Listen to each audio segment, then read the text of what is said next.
ලෝකයේම ගිනියම් කරන ඉතිහාසයේ දරුණුතම එල්නිනෝ වේසනය සහ එකෙන් අපේ රටට වෙන බලපෑම ගැන ඔයා දැනුවත්ද?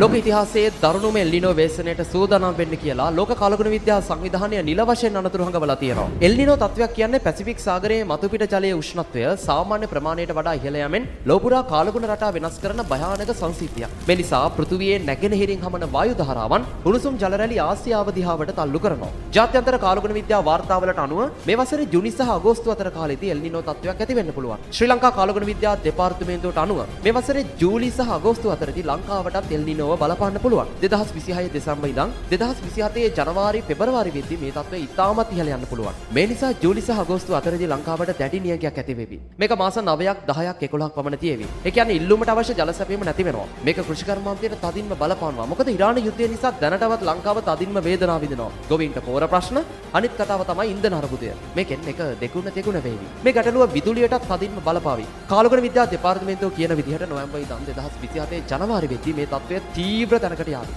මේ නිසා ඉදිරි කාලය ලංකාවේ උණුසුම්ම කාල පරිච්ඡේදය වෙන්න පුළුවන් කියලායි අනුමාන කරන්නේ. මේ නිසා දැන් සිටම විදුලි පරිභෝජනය අඩු කළ යුතුයි. නිවසක් වශයෙන් පානයට සුදුසු ජලය රස කර තබා ගැනීම, ගොවීන් වශයෙන් වගා කාලසටහන් සහ රජය හඳුන්වා දුන් නියඟයට ඔරොත්තු දෙන භෝග වගාව සහ ප්‍රමාණ ජල සම්පාදනය කරන්න පුළුවන්. හැබැයි ඉතින් කොහොම වුණත් රාජ්‍ය මට්ටමින් කළමනාකරණයක් නොවුනොතින් ඒක මුළු රටටම පීඩාවක් වේවි.